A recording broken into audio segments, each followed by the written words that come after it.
and welcome to Beacon Hills. Today we are going to talk about episode 4.08. It is called Time of Death, and let's just say that there were more herrings in this than the Baltic Sea, and all of them were red.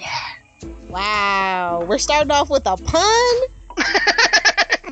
It's that kind of night. Buckle up, kids, it's going to be a bumpy ride. That is so true. Is it just me, or was this episode like at least 70% flashbacks and dream sequences? Was it just me? I think it was just you, because I think this episode was 70% anvil dropping on my head. In the good news, our ratings did go up. Actually, they went up and down, because Teen Wolf just can't make up its mind. It's like seesawing everywhere. When our demo goes up, our viewers go down, it seems, and vice versa. So this time we had a 0.7 in demo, compared to last time 0.6. So that's actually a very good thing. Our viewers were at 1.681 compared to 1.75 last time. So again, I'm not quite sure how we got a 1.75 and a 0.6, because that would be along lines of where we've been basically the whole season. Oh my god. So this episode was directed by Jan Turner, and it was written by Angela L. Harvey. I feel like I haven't seen Jan Turner's name either A, ever, or B, in a long time. Well, at least not for season 4. I don't have the whole list here. Yeah, I think Jan Turner is new. And Angela Harvey, yeah, she wrote IED. So that was a quick turnaround, actually. That is very quick. I thought that there were some interesting directing choices, so I'll be interested in seeing what your take on them are. Okay. Well, the synopsis per Teen Wolf press release is Scott seeks out the benefactor while Malia confronts her past. So, Scott carries out a horrible, horrible plan while Malia talks to a horrible, horrible man. Ooh, and it rhymes.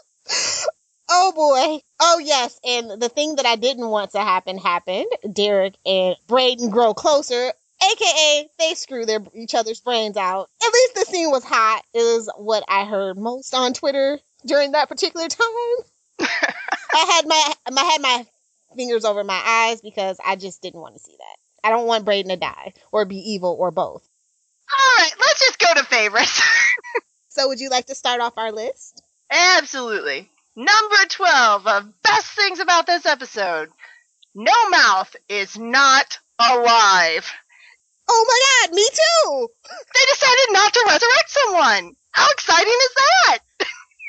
Because, what's dead should stay dead. And it did! For once on a genre show. I will see you a No Mouth and raise you. Apparently, there is a Hale family trait, and it is the head cock. And I went back and I have a GIF set. And it's Derek tilting his head, Peter tilting his head, and Malia tilting her head. She's been doing that all this season, and it just clicked. It's like, oh, it's a Hale thing. I will raise you Hale family traits with a Styles, as in Dad Styles. What's up with Styles playing Dad this season? I swear. But when he's looking at Kira and Liam and they're trying to figure out what they're going to do with this, roof cam, he just totally reminded me of Dad. He's just like kids. Yeah, it was actually even before that, when he was talking about how Kira says she's going. Styles is like, well, this is Beacon Hill, so it's probably pretty dangerous up on that roof. Kira brings out her sword. Liam's like, I'm coming with you, because he's the hyper-excited new kid. And then Styles is like, okay, and you're both coming right back immediately.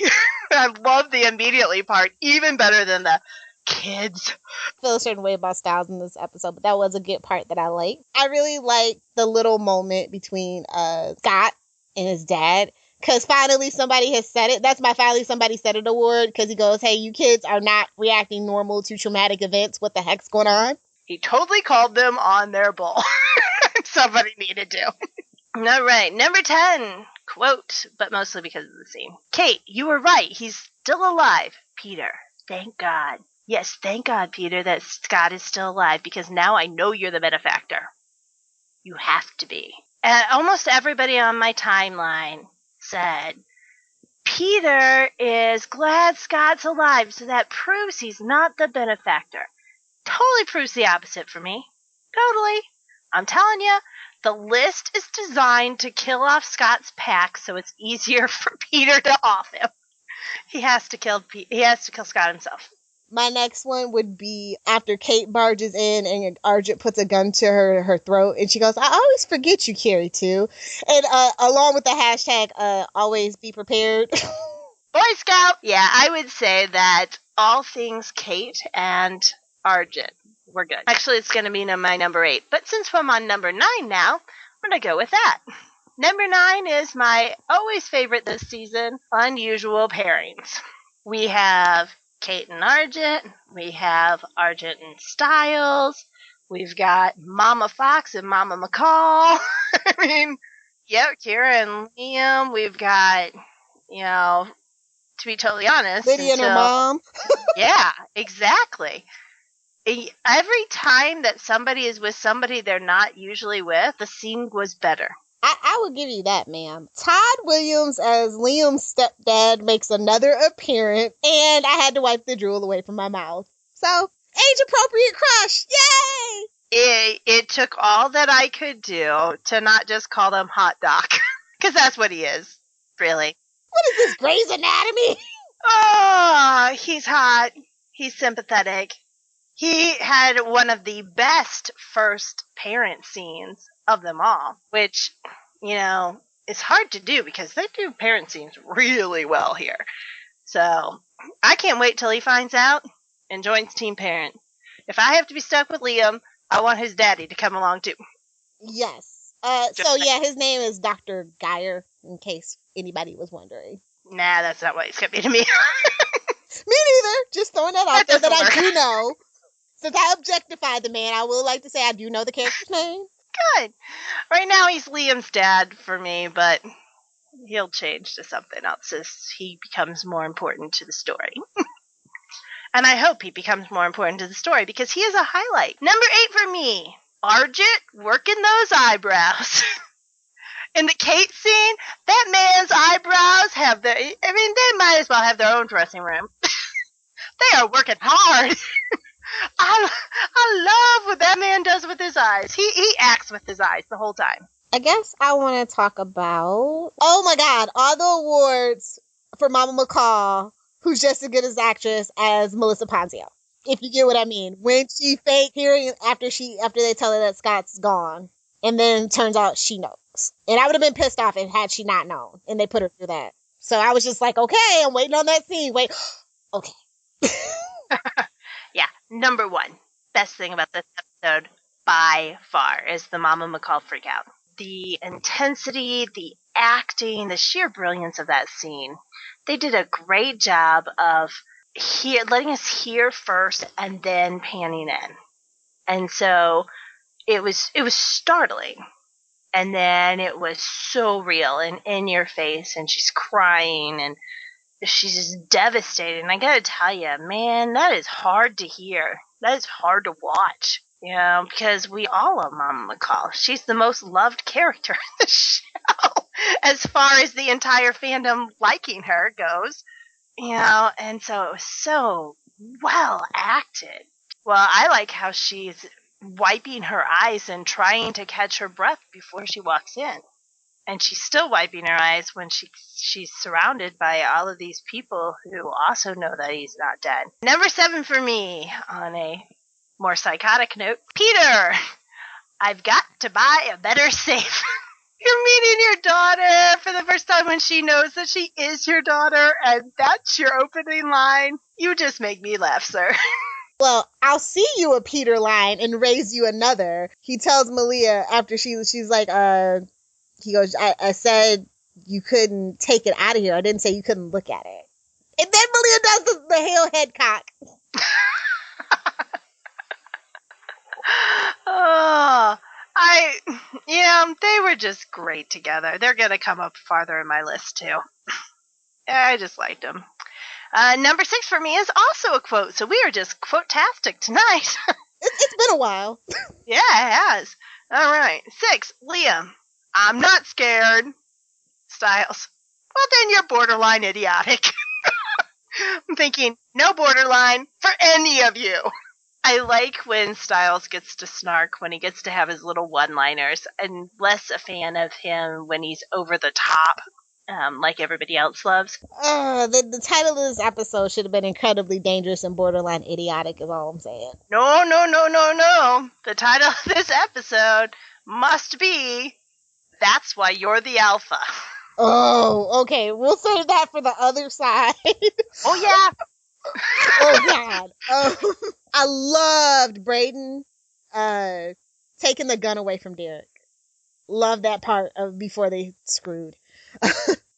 I loved parts of that part. It reminded me of one of my first dates I took one of my exes on because he didn't know how to use a gun. So I just kept doing stupid stuff like that. It was great.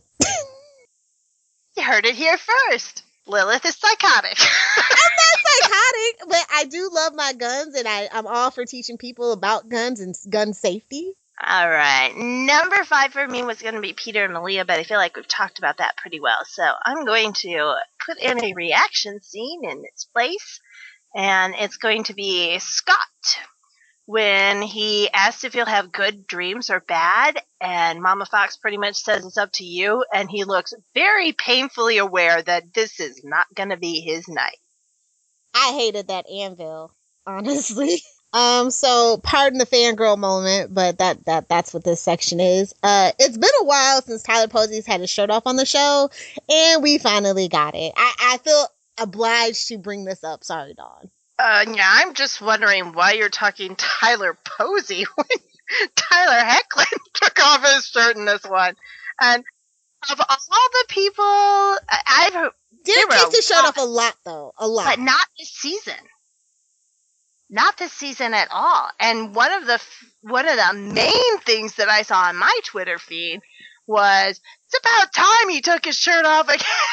As everybody knows, I am a much bigger Tyler Posey fan than I am of Tyler Hecklin. Just saying. I mean, he looks good with his shirt off, but I mean, it's been a long time since Scott had his shirt off, and he's been working out and it showed. So, just saying, throw Tyler P some love. Okay, I would like to say right here and now, I am very, very happy when everyone on this show stays clothed.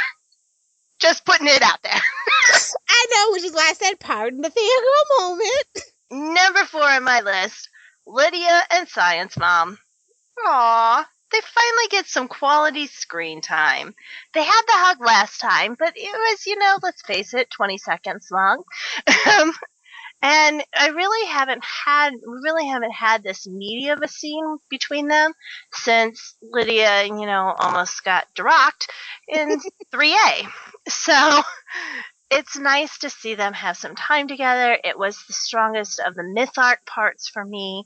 I thought that it, more than anything else, saved the episode and also buried the episode. I really do want to see more of Lydia and her mom together.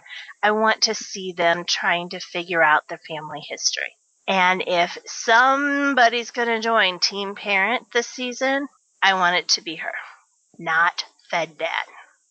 Yes, agreed. Actual 12-year-old Derek Hale. Loved it. It's good to see Derek lighthearted. Like, Brayden, tries to go look at his scar. He goes, "What are you doing?" And then Brayden's like, "Let me see your eyes." And he's like, rolls over, "You just saw him." I was just like, "Aw." Like, Derek needs that every now and then. I'm tired of the Sour Wolf act. And this season has really done a good job of making sure we don't see too much of that.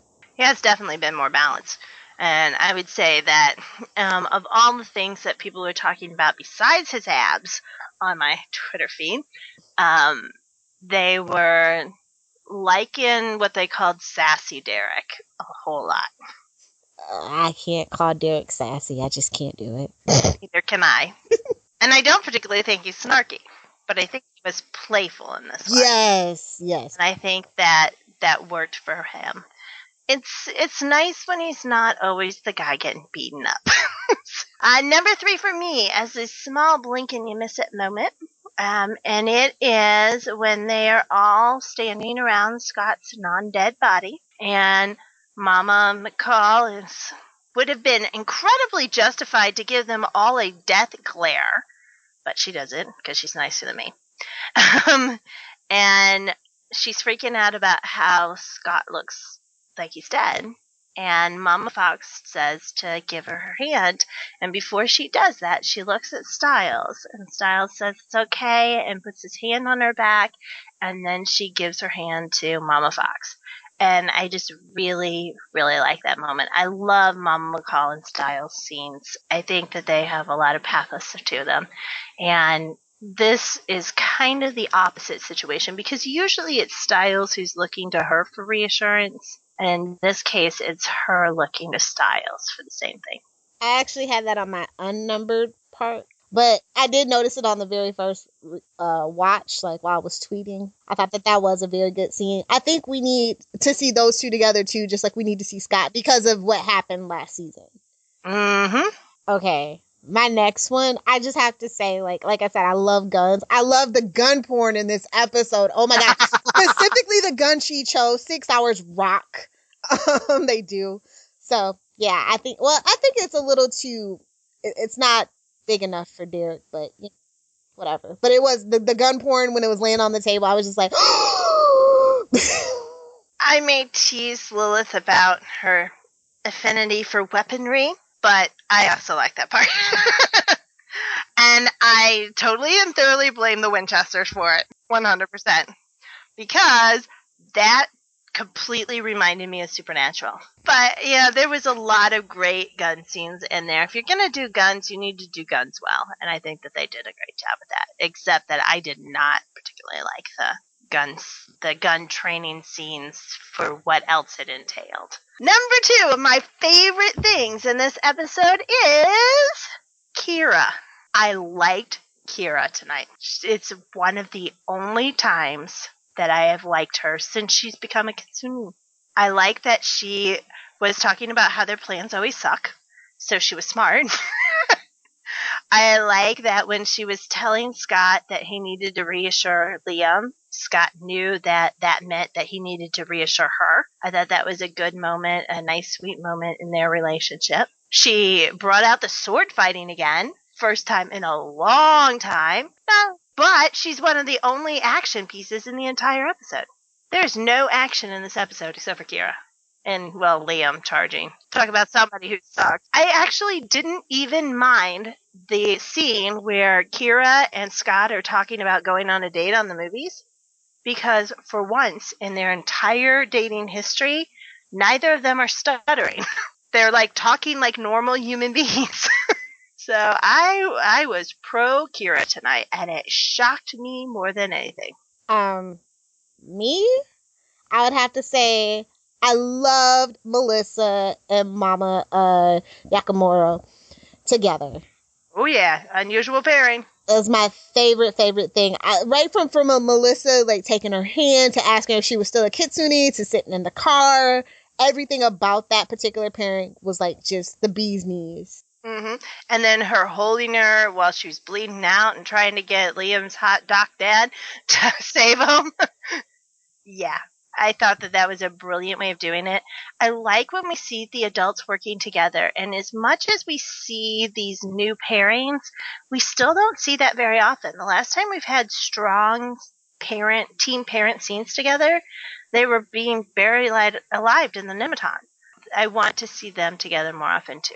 My number one thing is every single time a character pointed out what a terrible plan this was. So we've got, the whole Kira. Yes, this is dangerous and idiotic. Styles, dangerous and idiotic. Mama Fox, this is a terrible idea. Mama McCall, I still hate this plan. Over and over and over again, people say, this plan sucks out loud. I like that at least if you're going to do something completely deranged, you realize that it's stupid.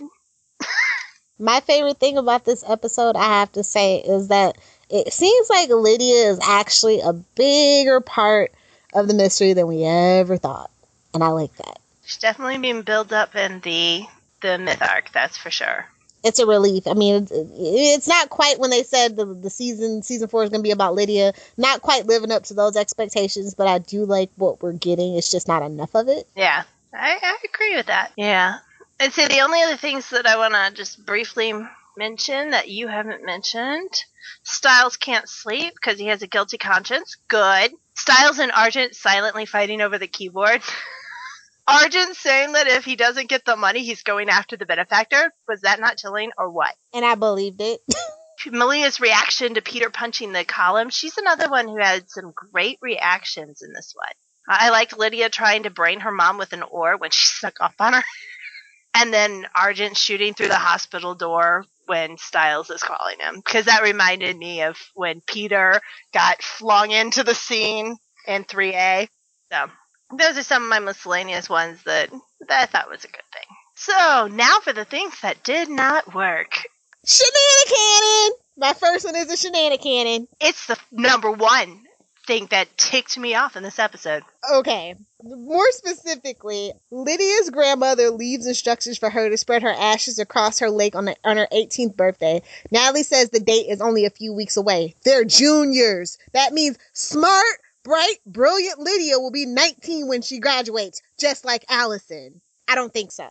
100% agree. And then I'll raise you the other shenanicanin from the same scene. Suddenly, we get the whole building. It's all made of mountain ash. Really?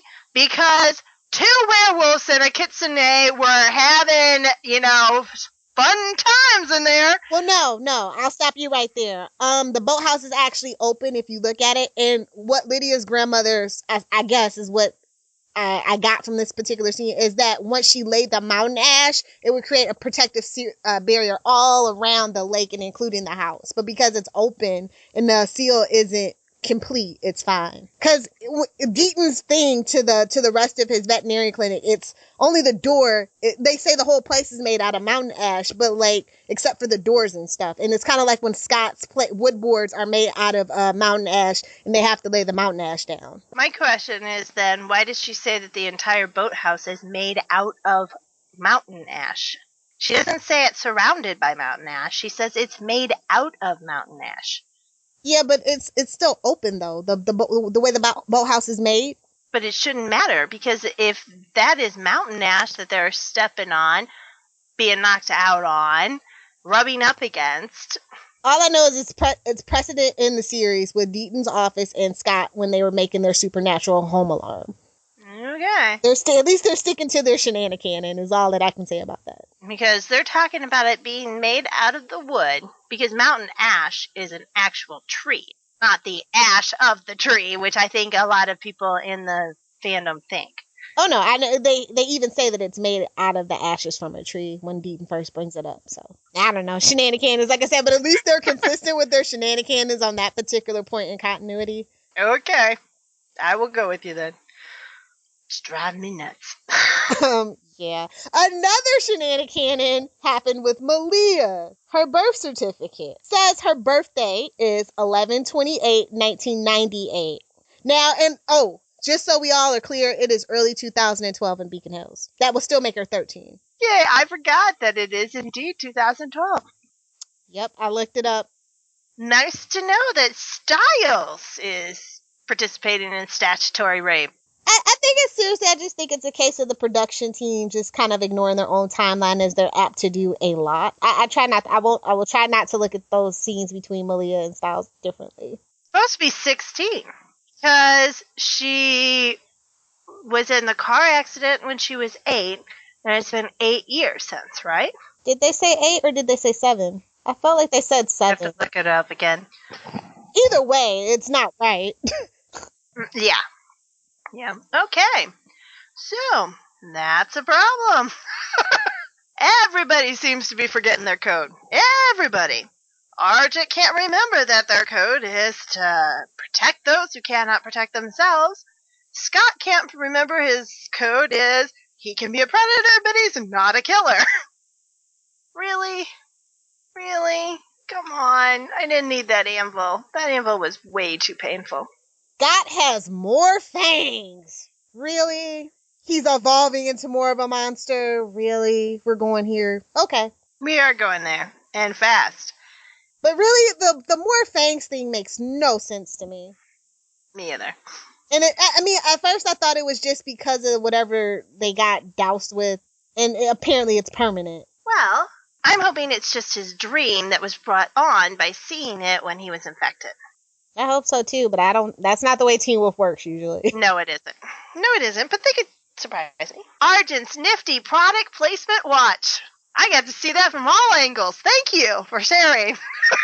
Or how about, I have product placement on this list. All 3 MacBooks. Like, okay, this is the weird thing about Beacon Hills. They're allowed to have Mac laptops and stuff, right? But nobody has an iPhone.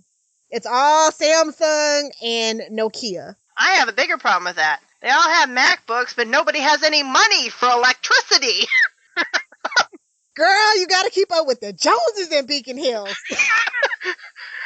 That's why you're the alpha. 9 billion times. Yes, I have a problem with the deja vu, definitely. And I have a problem with the dream sequence specifically, but I'll save that for my next one after this.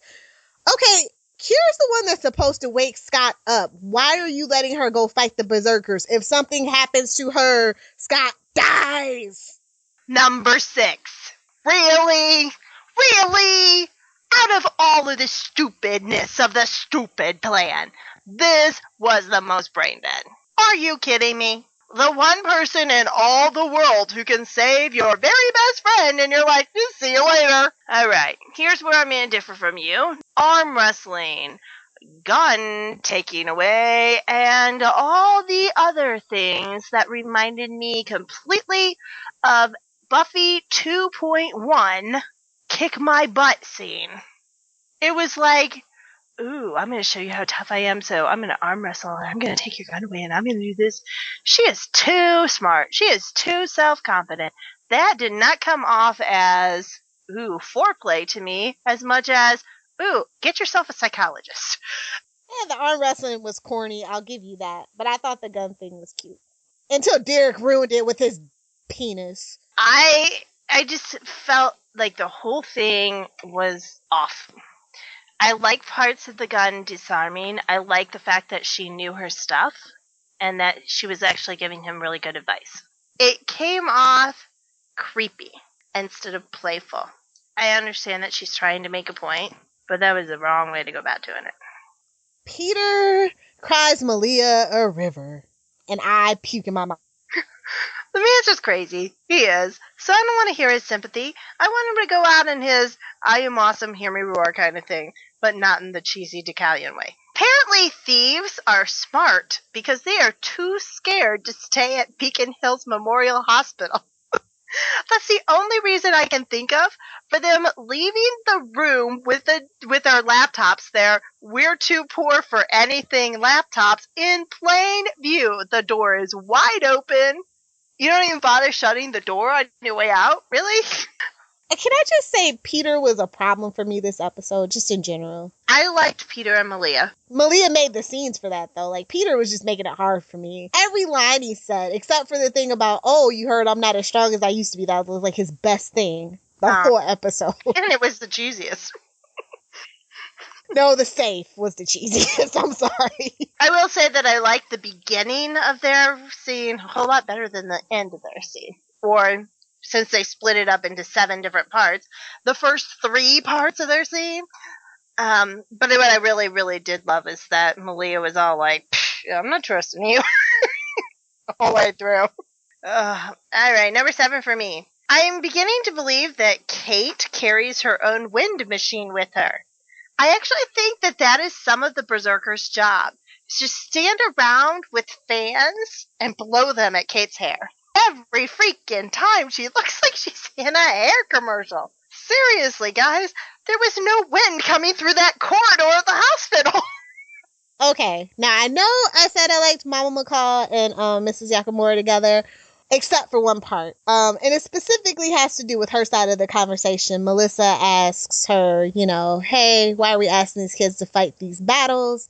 And she goes, otherwise we'd be asking him to run and hide. That's a good damn idea. That's the good plan. That should be plan A every time.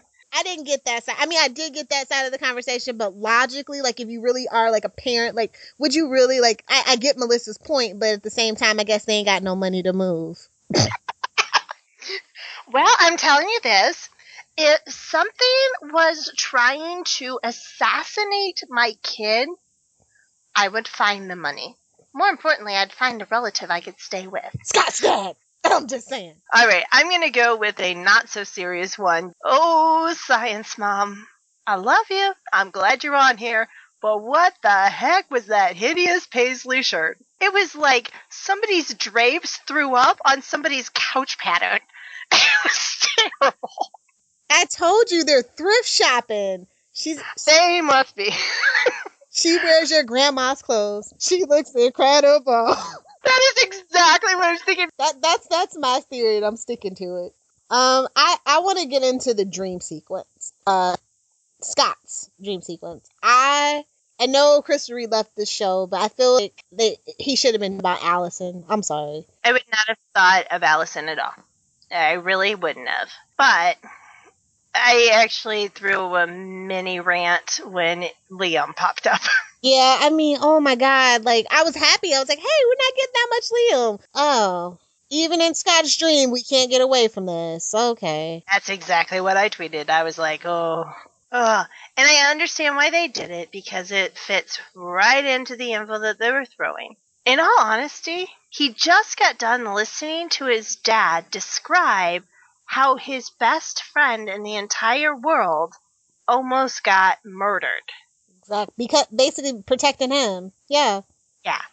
So, what the heck? It could have been anything else is my point. Something, it didn't have to be Liam and no mouth and... Yeah, I was not a fan of the dream sequence for many reasons, but Liam is a large part of it. And the deja vu part. I mean, that actually doesn't happen in dreams. You have to try really hard to do that, just saying. And I guess because it's some weird kitsune-induced freaking coma, I'll give them that. They don't know how dreams work. I know, Dawn. Season 3B, it made it painfully clear. They don't know how dreams work. Very true. Oh my goodness. But yeah, this is actually in my theory section. I said, I think that Liam was placed in Scott's dream because Nike needed his sponsorship time. Any excuse is better than none, Dawn. Brayden, I'm going to teach you how to bend. Oh my goodness. And the reply, Derek, I'm learning how to bend. Right on the tails of that, sister. I'm kind of disappointed this is the vision Jeff had for her, is all I'm saying. If she does that, if this does lead to her death. Because, she's supposed to still help Derek, and maybe she has to sacrifice her life for him. Seems like a trope in Teen Wolf, just saying. Kira gets knocked out and dreams of going on a dream. It has like a flashback / dream of her and Scott freaking talking about plans and dates. Like, come on, Kira. Like, Kira has to get first of all, she should be a little more proficient since she got the Chuck upgrade in her brain. She can't seem to win a dang fight. What is she, the female Derek? I don't know. Like, I just don't like when Kira loses. It's just an epic fail every time. No question about it. And it's just starting to bother me. You know what really ticked me off about that fight, though? Okay, Kira, put down your damn sword and use your powers of electricity. Yes! All right. Dear teens of Teen Wolf, while I am very, very happy that you have, let in some adults on your incredibly insane plan, you seem to forget a small little detail when you told them about it. What the heck do you mean you didn't tell Mama McCall that if he wasn't revived in 50 minutes, they said 45, but really it was more, that Scott was going to die? You think maybe that might be an important little part to tell her? Seriously? And then I'm going to raise it even farther and go, Dear Teen Wolf adults, when your child comes to you with a plan to kill himself so that they can be revived later, so they can find an assassin, you do not go, sure, honey, How can I help? No parent is going to be like, oh yeah, good plan. Let's do that. I have a real problem with teen parent in this one. I want to talk about this line. While it was funny, it kind of ticked me off. Mama McCall to Mrs. Yakamura, are you still a kitsune? Technically. Jeff, do you even know what a kitsune is? Do you even know what it does? Like, come on. Really? When you sit down to write the mythology, like, I prefer for it to be fleshed out and not fly by the seat of your pants. Call me crazy? Number 3 for me, we already talked about Derek and Braden screw. I will say what I said on Twitter. Just to say it, just to throw it out there, just a friendly reminder. Not everybody needs to be put in a romantic pairing. Thank you. I didn't really like the Malia and Styles scene. It fell flat for the first time ever for me, those two. Okay, let me clarify. Are you talking about the last scene when she comes in and she's putting up the Derek thing on the clear plexiglass, expensive as all get out, new wall of weird? Yes. I can't believe you also said that. Why? It was awful. I have everything about Styles in his last scene felt weird. But no, it did feel weird, and it was just not right. It felt out of character. For everybody. Yeah. Like, I understand when he's at the door and he sees her and he's tiptoeing. And that made sense to me. That's perfectly in canon because anybody who royally ticked off their girlfriend like that should be tiptoeing. But when that scene changes, when it's no longer about Styles' guilt and Malia leaving, and first off, they didn't address her being angry, and she sure as heck should have been. Yes. So the answer from last week is they glossed it over, it seems like. Absolutely. And that just totally doesn't make any sense. It's not in character for her and her trust issues. So that's the first thing. But then that scene turns on a dime, and it suddenly is not about Styles being a complete douche. And I think that's part of it, because they don't like Styles being a douche without some massive Nuggetsini reasons. But he was a complete douche. So even if you think he was right for protecting her, the way he went about it was incredibly douchey. And so the fact that she's not angry is out of character for her. The fact that she seems to still want to trust him is completely out of character for her. And then it twists, and it's no longer about Styles' douchiness, and it's about Malia's guilt. Still her guilt in her childhood. And yes, that makes sense. She's always going to feel guilty about that, no matter how many times people say it's not her fault. But when that happens, Styles moves away from her. It's almost like somebody in the background yelled, for him to cut stage right. Because he's up close to her, and then as soon as she starts talking about her feelings about this whole thing, he cuts stage right, and he opens this big gap between them, which is completely out of character for Styles. Anytime Styles is in that kind of a situation, he invades people's personal space. I mean, that's just kind of the way he deals with things. So that was completely gone. And then, when she is feeling so guilty and so bad about things, he lets her leave without saying anything. Again, them not saying anything to each other. And while it was powerful in the last one because the emotions were true, they made sense, but nothing in this scene made any sense at all. I'm not even sure. I understand why he was hesitant before. I understood why he wasn't wanting to push her before, but it didn't become about that. It should have, but it didn't. And so when it came to almost feel like his girlfriend is crying out for his help to help her get through these massive traumatic feelings that she's being overwhelmed with. I mean, the second she said my mother and checks herself and says my adopted mother, there is no way that Styles wouldn't have moved closer. So nothing at all in that whole thing made any sense to me. Yeah. I mean, I didn't know. I was like, is this another dream sequence? Yeah. But I also think that the beginning scene was a massive mistake, too. Oh my god, that was my next one. Shout out, Dawn. Little spoon. We totally didn't need that. Well, first off, we absolutely 100% do not need to have a teen couple, apparently one who is in their early teens, but a teen couple having issues with how they're going to sleep at night together. That is not appropriate. Dial's dad doesn't know that she's sleeping there? He is the freaking chair. Is there a ladder up to his window? Is that what's going on here? Oh my goodness. It's just nothing about this episode made sense in a logical fashion.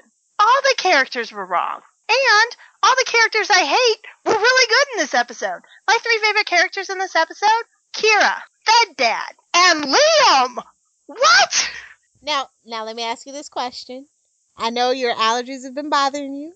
Did you take Benadryl before you watched this episode? No, I did not. Okay.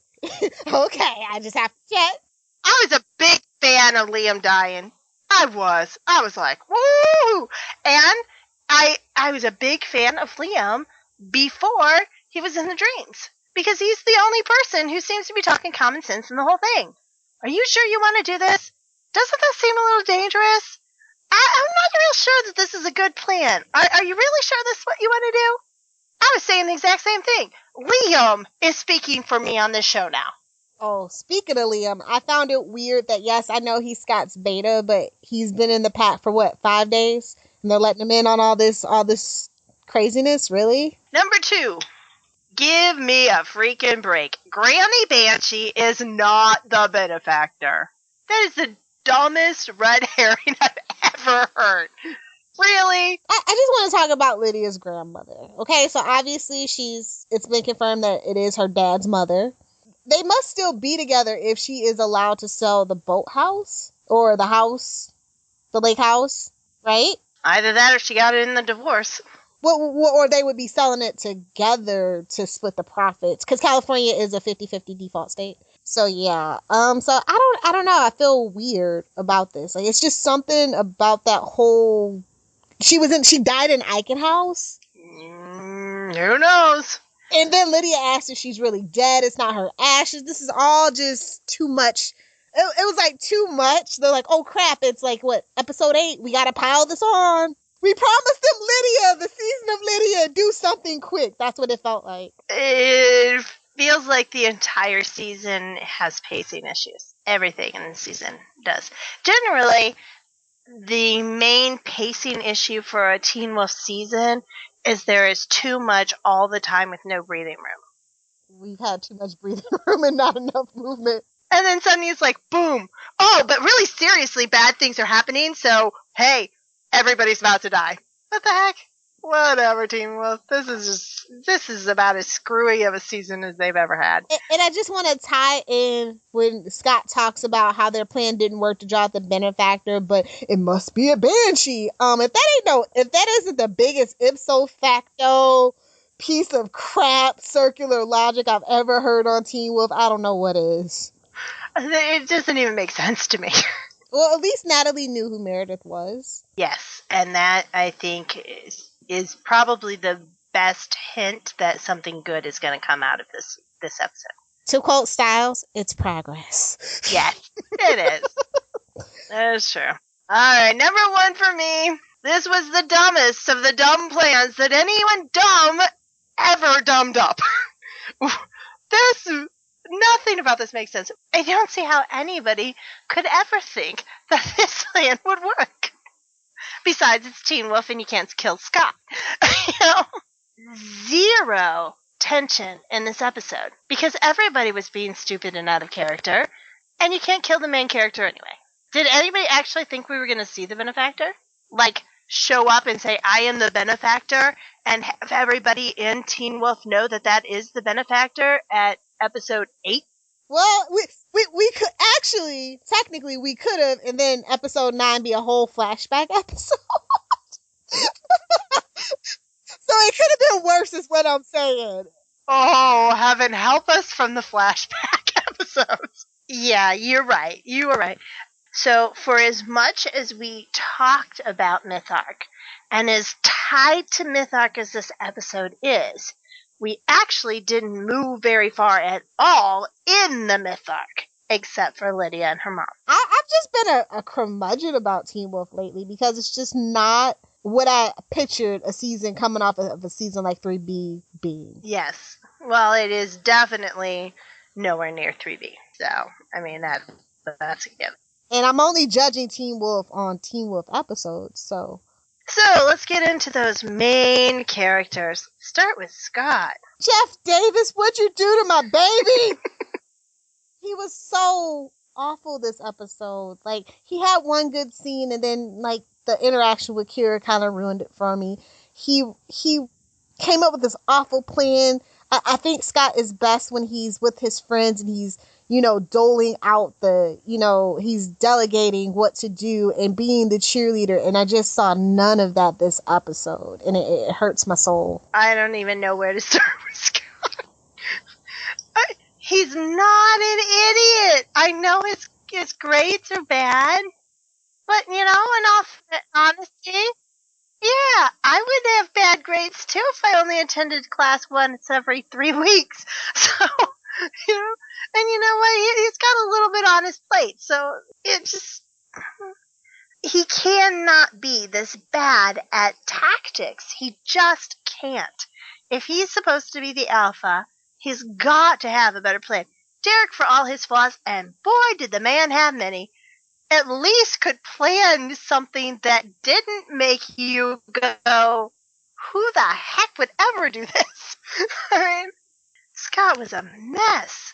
However, I will say that I am one of the few probably who is very, very intrigued at this turn that they are taking with Scott. Because if there were not anvils flying fast and furious in this episode, then the entire episode was a waste when it comes to Scott. Yeah. Well, per the news coming out of Comic-Con, this episode totally makes sense, but doesn't mean that I have to like it. I feel like we might actually be going down a redundant path with Scott, and I hope that's not the case. We might be seeing something that Derek went through, seeing Scott go through that, and he's already being a alpha that can't win, and so I don't feel like we need to rehash anything that Derek as an alpha went through with Scott. I agree. Well, it is abundantly clear that Scott is going to kill somebody in this season. Abundantly. I mean, even if this is the only episode you ever saw of Teen Wolf, you can't drop that many hints and have that many conversations about killing people and the effects of killing people without making it perfectly clear that your super innocent true alpha is going to kill someone. So he's going to be put in a situation where he has to kill to save someone. Styles! That's my what the heck moment of the night for sure. He was just very out of character for the most part for me. We saw actually he wasn't very useful, and that's very unstyles-like. Exactly. And of all the people who should have been freaking out, besides Scott's own mother, Styles should be freaking out in this plan. I mean, Styles almost died himself, literally, like, the day before. But, yeah, Styles just sucked out loud. He sucked out loud from his insistence in keeping everything from Malia. It's just carried over. And of all the things they cannot do in Teen Wolf, they cannot screw up Styles' character. They can actually tarnish Scott's, because Scott can, he can go a long way and still have people love him. But they cannot screw with Styles' character at this point. And he was useless. He had terrible ideas. He was out of character. And quite frankly, there wasn't a whole lot for him to act in. Derek! It was still a good day, even though Derek got grazed by a bullet. It was still a good day. He got to have sex with a very lovely lady. He got to learn how to shoot some fantastic guns. And none of the teens were bothering him, apparently.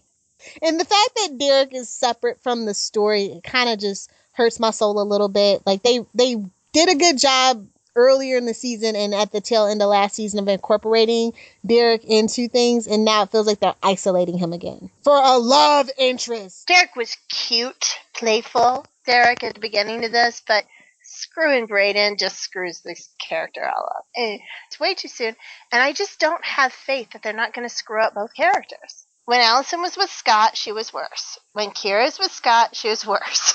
You know? When Allison was with Isaac, she was worse. Now that Brayden is with Derek, is she going to be worse too? Because I can't do that. I just can't.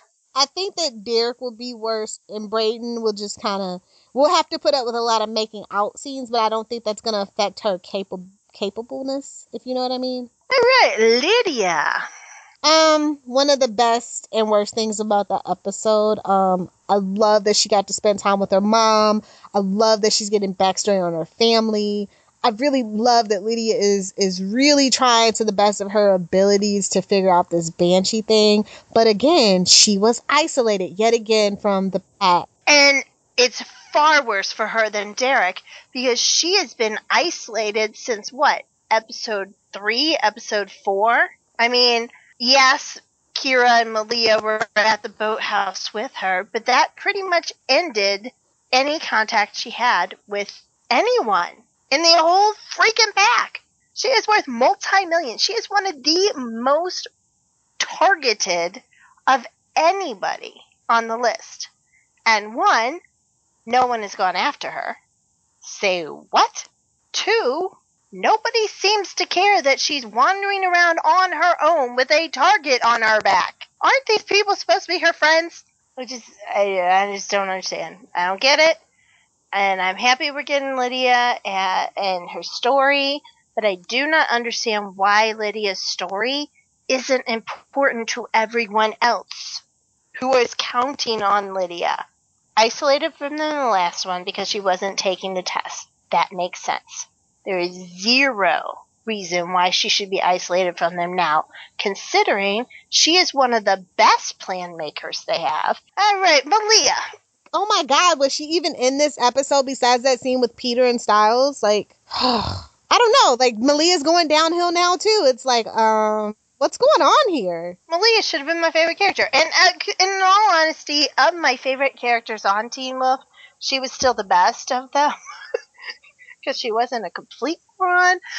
But so basically she was a spoon, an irritated spoon at that. She was a pawn who played back, and she was completely out of character. I don't know what was up with Malia this episode, but I didn't like it. I mean, I like parts of it, but as a whole, when you put it all together, it just doesn't work for me. And like Shelley Hennig just deserves better material than that. And I hope that her and Peter get a more... It's kind of like the Lydia and Peter thing. After he did all that stuff to her, the first time she sees him, they just kind of gloss over it. I feel like deja vu on that front. Yeah, they need to stop glossing over the important stuff and really start glossing over some of the rest. And we've got so many things that need to be answered and so many plot holes that need to be filled in. We don't have time for filler. Kira, I liked her. Still not feeling Kira. She's not living up to the potential of a kick-butt kitsune.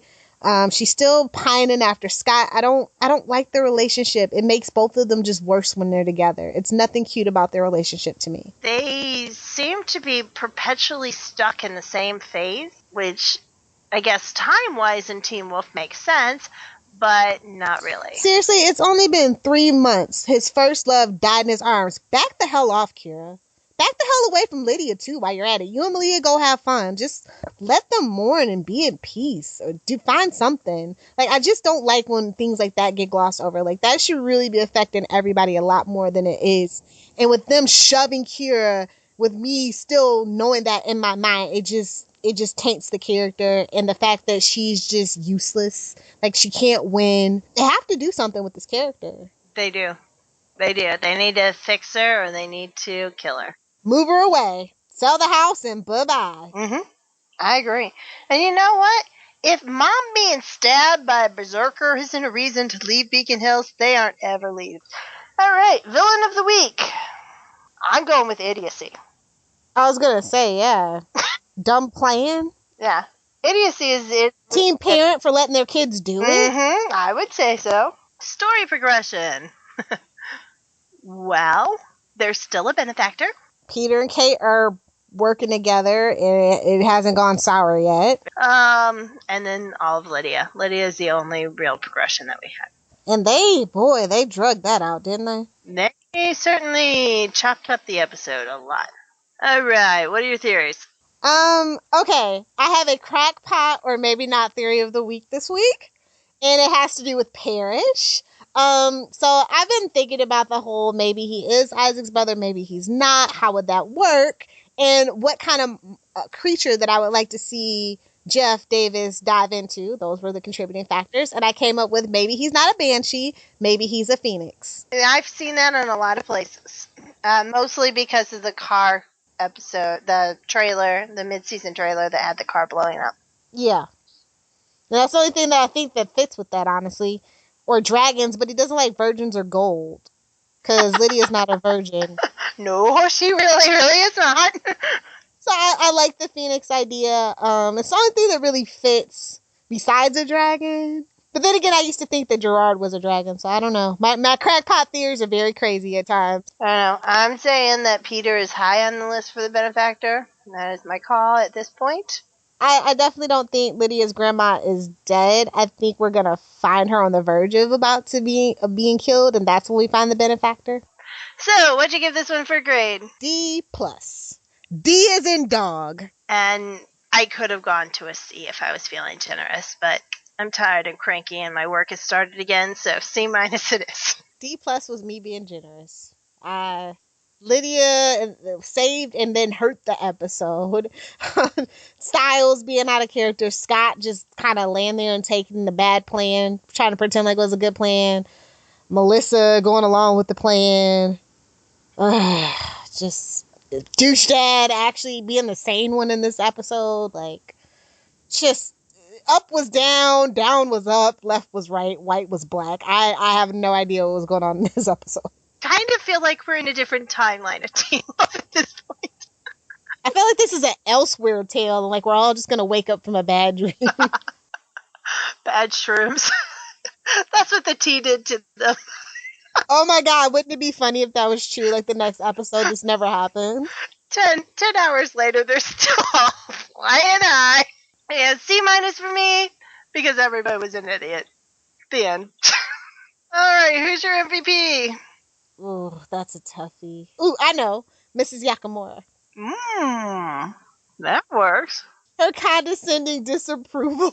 and she's just so, I don't know, just everything about her expressions. She's just like, no, I saw it done once and it's not a good idea, but I might as well just supervise while we're at it. And I just liked it because she was just like the only parent that's just like, this is a stupid idea, but I'm going to supervise. She got stabbed protecting Mama McCall, and, you know, that's brownie points in my book for me. I agree. Douche dad became fed dad because he saved Styles. So, in all honesty, I didn't put anything down for MVP because I couldn't even come up with something that was a non-character for me. Probably the closest I came was Melissa Ponzio because of her acting. Definitely not Mama McCall because of her character. But in the end, I decided to go with Science Mom because she just wants to help. She just wants to be there for her kid. And, you know, yes, she neglected her shamefully for at least 9 months. You know? And I don't know what happened to their family to fall apart to make her care now, but she's trying. And I just really want her to stay on and not die. Yeah, I mean, I can't argue with that. It was hard to choose an MVP this time. Oh yeah, I mean, come on, Mrs. Yakamura is my MVP. That's all I'm saying. Like, guys, you know, I don't care for the Yakamura family at all. I'm counting the days until, you know, their house goes into escrow at this point. Oh yeah, best character interaction. For little character interactions, I'm gonna go with Styles and Melissa. For big character interactions, I'll go with Scott and Kira. They were cute, but they're just not my cup of tea. Just because it's not my cup of tea doesn't mean that a ton of people didn't find it cute. And they were like the most interactive, really, when you break the episode down. Mostly through flashbacks, thank God. Best character interaction for me is Lydia and Science Mom. Just because It's the only time I actually really liked the episode.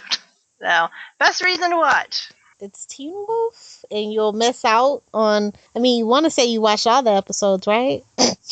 Yeah, I went there. All right, if you're going there, then I'm going to go exercise, because that was a whole lot of socks thrown. Got that upper arm workout going, do you? Any miscellaneous items for you? Dear Jeff Davis. Dear Jeff Davis, if you want to retcon this episode and say it was all a dream, I will not bat an eyelash. I encourage you to do it, please, and thank you. Sincerely, a concerned fan. The fandom.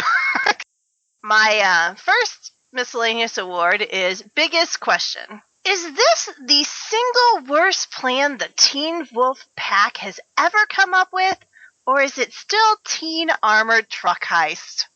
That is the big question for me. It's really, there's just a fine line in between there. I think that for me, the thin line that makes Armored Truck Heist just slightly worse than this plan is that the Armored Truck Heist was absolute 100%, without a doubt, filler. It really did feel like, oh, we have to fulfill some contracts, so let's put them in this subplot. Whereas at least this one felt like it was the story and not the contract obligation. My other episode award, Worst Deja Vu. Scott crawling through the drawer reminded me of Kate in the 3B premiere. Really didn't need that. And most interesting camera work. The 180 of Scott walking into the classroom. I really hated when they did that last season because it had zero purpose, but this time it really did help sell the dream sequence for me. So I was actually okay with that this time.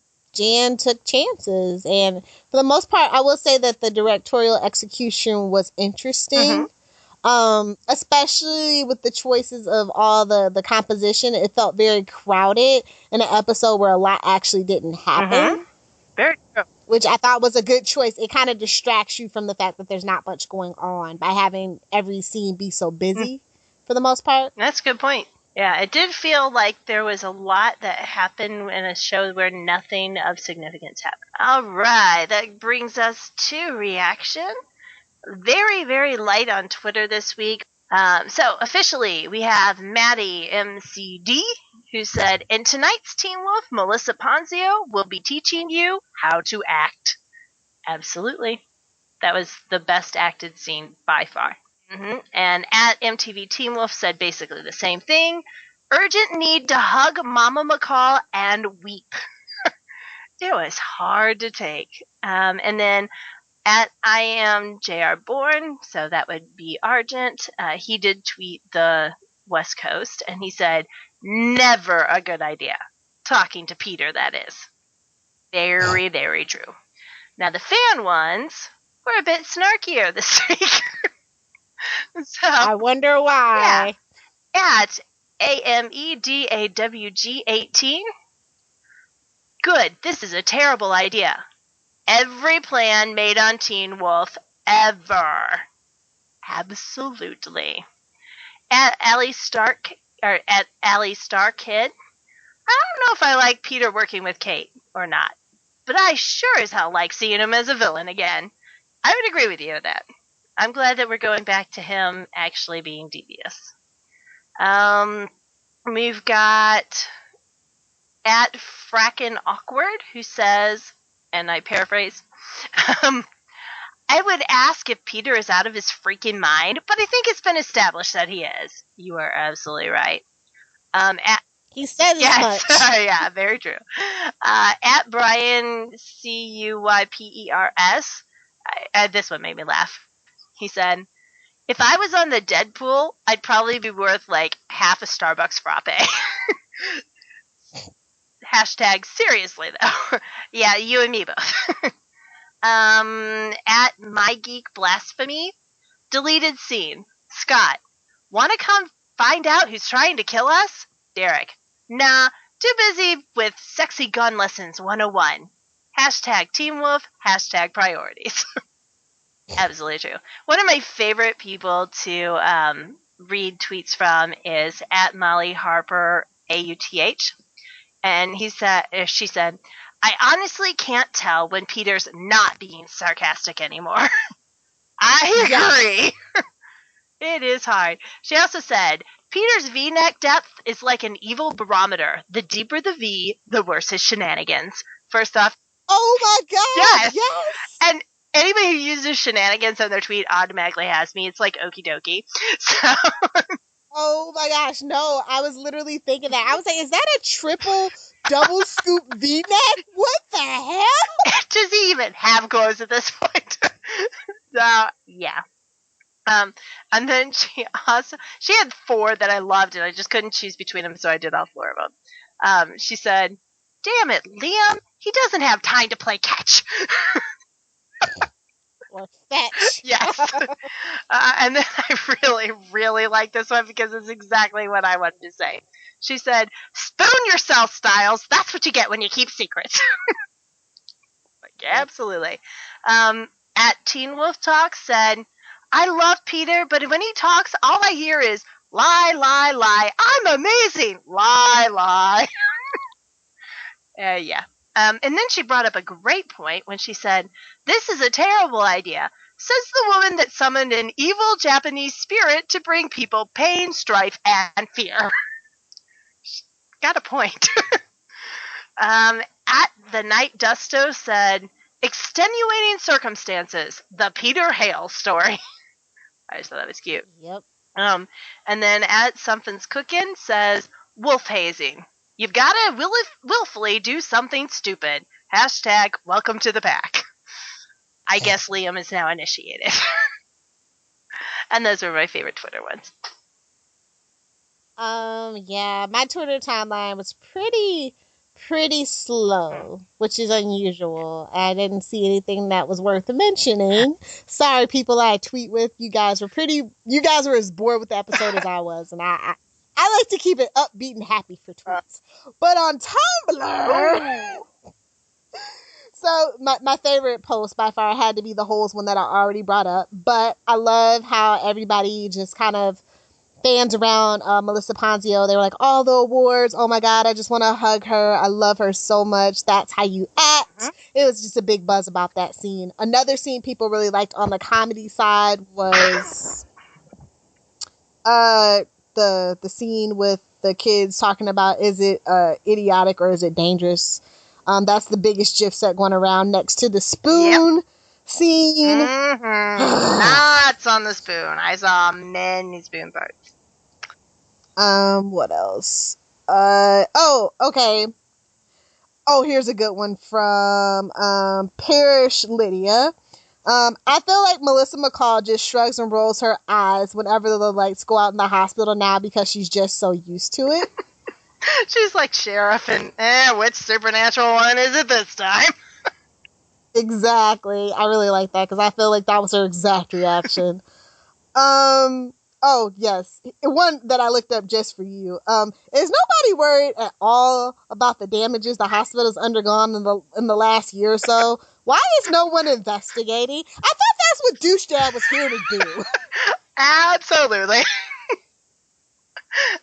Absolutely. Yes. What else? Oh, okay. So this is the meta about Scott and if he in his true alpha status. Because it's just basically, well, they never said what a true alpha was or wasn't. It's basically what this you can sum up this post. Okay, it's like, if Scott kills someone, does he lose his true alpha status? And if he kills Peter, does he lose his werewolf powers altogether because Peter is, for lack of a better term, his maker? Sorry to borrow vampire terminology. I don't know what else to call that. Sire. But... that brings up Vampire Diaries memories, and it's just all ucky. Right. I don't like that word. So yeah, because remember Derek told him, and we don't know if Derek was actually being legit about that or not, about if you kill the one that bit you, you become human again. Except in season 1, they disproved that. But no, Derek killed... Did they really? Yeah. Because Derek killed Peter. You know what I mean? But I'm fairly certain that when I rewatched it, they basically said, yeah, that doesn't work. about partway. I want to say. Well, who knows? It's Teen Wolf, and Derek didn't want Scott to be too mad at him because he needed him to join his pod. It could be. I want to say it was around episode 9 or 10. You never know. But yeah, so it's like all these things. So it's like, because obviously everybody caught the anvil that Scott is going to be forced to kill somebody, and it's probably going to be Peter this season. So what does that mean for Scott? And it's just like, they never said what a true alpha was or wasn't, so we'll never really know. Oh, we already know what it means for Scott. Endless emo angsting. Endless. I will say that they actually don't, they gloss over a lot of it. They do. And that's a plus and a negative. You know, it's unrealistic, but I also don't want to see that crap. Yep. So. It's a win-win situation for me. True. But this would actually absolutely have to have an impact. It's just like, I keep waiting for that other shoe to drop about Styles' PTSD with the Negatsuni saga. Yeah, it's got to come up at some point. And I mean, Eichen House keeps being brought back up, and I mean, it is all trails lead to Eichen House. And it's another post on here too. And I was like, I agree. I actually, and I mean this seriously, which is really sad. I actually hope that all 3 of the characters are still suffering from the Nematon, and that all of this was just a bad dream. Oh, you're on my it was all a dream. I am. If it gets rid of the freshmen, if we get Allison back because the actress isn't doing anything else anyway, if we, all of these things, I'm good. Plus, they ended that Nematon thing far too quickly. Oh, and the new question after the benefactor, who is the benefactor, is who the hell is Malia's mom? Very true. At this point, my question becomes, am I going to care for either of those questions? I'm actually more interested in learning where Meredith fits into all of this than most of the big questions of the season right now, because I'm just not invested in the season. Yeah, I really hate that they killed Meredith off, and I hate that we haven't, like, we got that one little scene with Lydia, but there's still Parrish to talk about. Styles was there. He even admitted to, like, helping push Meredith over the edge, One more thing on his big plate of stuff to feel messed up about, and it's just not happening. I'm like, are we not watching the same show, or do we just we have different priorities, apparently? Oh my God, did you read any interesting critics? I didn't have time this week. No, I was out all day yesterday. I will say Hypable generally is almost always good for the article, and TV Line is always good for fan comments. So there you go. And of course, check out Sophia over on showratings.tv. She loves Scott, and she really loves the show, and it shows in her writing. So. Oh, okay. So again, no email, but no worries, guys. You still have time. You can send it to us at teenwolf.smgpod@gmail.com. You can find us on Twitter at Beacon Hills Pod. If you want to like our Facebook community page, it is Welcome to Beacon Hills. Again, it's a community for people who listen to the podcast and like the show. Our Tumblr is welcome to Beacon Hills podcast.tumblr.com. Our Ask Box is open and our Anon is on. Please use it, but don't abuse it. Don't forget to rate, review, and subscribe to us on iTunes to help us climb the charts. And we always want to hear from you, so please let us know. We've got our own Twitter feeds also. And you can always check me on. I do recaps for Teen Wolf on Sundays at Spoiler TV, and you can find me at dahne1.blogspot.com, or also same thing on Twitter. And as always, don't forget to check out all of the great episodes that we have, all the great podcasts we have at southgatemediagroup.com. All right, that is a wrap for the 8th episode of the 4th season called Time of Death. And until next week, just stay out of Beacon Hills because, dude, their plans suck. If you would like to donate to help pay for this and other Southgate Media Group podcasts, simply go to our website, southgatemediagroup.com, and click on the donate button. It can be as little as $1 or, well, as much as you want. Help keep this fun going by supporting this and our other shows. Thanks again for listening, everyone. You're the best fans in the world.